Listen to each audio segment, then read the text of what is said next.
wabarakatuh. Salam sejahtera bagi kita semua yang kami hormati Bapak Menteri Perhubungan, Pak Budi Karya, Bapak Ibu media cetak maupun elektronik. Pertama dapat kami sampaikan dari sidang Kabinet Paripurna, tadi dilaporkan bahwa dari penanganan COVID secara mikro, PPKM mikro, nah, kasus aktif sudah single digit, yaitu 7,4% dibandingkan global yang 17,3%. Kemudian kasus sembuhnya kita sudah juga di atas global 80,5%, kita 89,9%. Tinggal di kasus kematian kita masih di atas global 2,17 dan kita 2,7%. Perkembangan COVID di berbagai negara di Eropa dan Asia masuk gelombang ketiga, di mana di Inggris terjadi kenaikan di bulan Januari, demikian pula Belanda, Spanyol, dan untuk negara Asia seperti di India dan juga di Papua New Guinea, sehingga ini menunjukkan bahwa COVID belum selesai dan kita harus tetap berhati-hati. Sedangkan dari pengalaman tahun lalu, pasca libur panjang, kita lihat Idul Fitri tahun lalu dengan penyekatan ketat dan berbagai kegiatan yang dilakukan, terjadi kenaikan kasus harian sebesar 93%. Kemudian libur Agustus itu bahkan meningkat lebih tinggi lagi 119%, libur Oktober 95% dan Natal tahun baru 78%.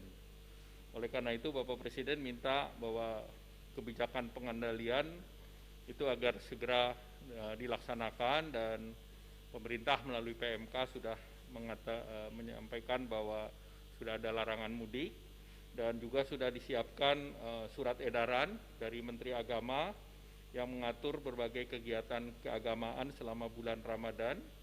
Kemudian yang kedua dari Kasatgas itu terkait dengan pengetatan ataupun terkait pengaturan mengenai mobilitas, kemudian juga kekarantinaan perjalanan di dalam negeri. Nah, tentu yang terkait dengan transportasi nanti Pak Menteri Perhubungan akan menyampaikan. Selanjutnya Bapak Presiden juga menyampaikan bahwa kita harus menjaga momentum pertumbuhan, di mana dengan pertumbuhan ekonomi dan penanganan pandemi COVID, nah ini harus berjalan seiring, dan oleh karena itu yang terkait dengan demand side itu perlu dilanjutkan. Oleh karena itu tadi dalam rapat disampaikan bahwa salah satu untuk mendorong konsumsi menjelang Lebaran adalah pemberian THR kepada karyawan. Nah ini tadi disampaikan bahwa sudah waktunya pihak swasta untuk memberikan THR karena berbagai kegiatan sudah diberikan. Dan yang kedua tentu penyaluran bantuan sosial kepada 20 juta keluarga penerima manfaat, yaitu berupa beras sebesar 10 kg, dan kemudian percepatan output daripada PKH, kartu sembako dan BLT, dan penyaluran pencairan sembako dari Juni ke awal Mei selama 2 bulan. Jadi ini dipercepat. Nah, kemudian pemerintah juga mendorong hari belanja nasional, yang hari belanja nasionalnya adalah di H-10 dan H-5, di mana untuk hari belanja nasional melalui online itu ditujukan untuk produk nasional, dan pemerintah akan mensubsidi ongkos kirim, sehingga pemerintah menyiapkan 500 miliar.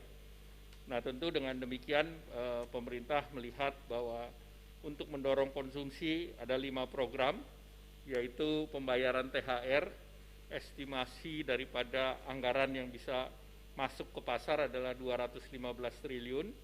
Kemudian untuk subsidi bansos beras selama bulan Ramadan, di mana bansos beras itu menyalurkan beras dari Bulog, sehingga Bulog bisa memperoleh dana sekitar 2 triliun, dan dana itu bisa untuk membeli gabah rakyat sebesar 440.000, dan juga tentunya percepatan perlindungan sosial estimasinya sebesar 14,12 triliun, sehingga tentu harapannya PDB di kuartal kedua bisa tumbuh positif. Nah, pemerintah juga mendorong agar perusahaan-perusahaan itu bisa membayar THR karena pemerintah sudah memberikan fasilitas PPNBM, dan ini kenaikan penjualan kendaraan di bulan Maret sebesar 143%. Kemudian PPN ditanggung pemerintah ini mengakibatkan kenaikan penjualan di bulan Maret. Masyarakat berpenghasilan rendah itu rumahnya adalah 10%, menengah 20%, dan tinggi 10%. Kemudian untuk sektor hotel, restoran, dan kafe ada 2. Khusus untuk penjaminan kredit sudah diterbitkan oleh Menteri Keuangan, yaitu PMK 32 tahun 2021, di mana diberikan grace period selama 3 tahun, dan klaster usahanya dari 5 miliar sampai 1 triliun dengan pinjaman minimum 5 miliar. Nah, khusus kafe restoran bisa menggunakan skema kredit usaha rakyat, di mana kredit usaha rakyat diusulkan untuk diperpanjang 3% sampai tahun 2021, dan tentu pemerintah menyiapkan subsidi bunga sebesar 8,15 triliun. Demikian, selanjutnya Pak Menteri Perhubungan. Terima kasih.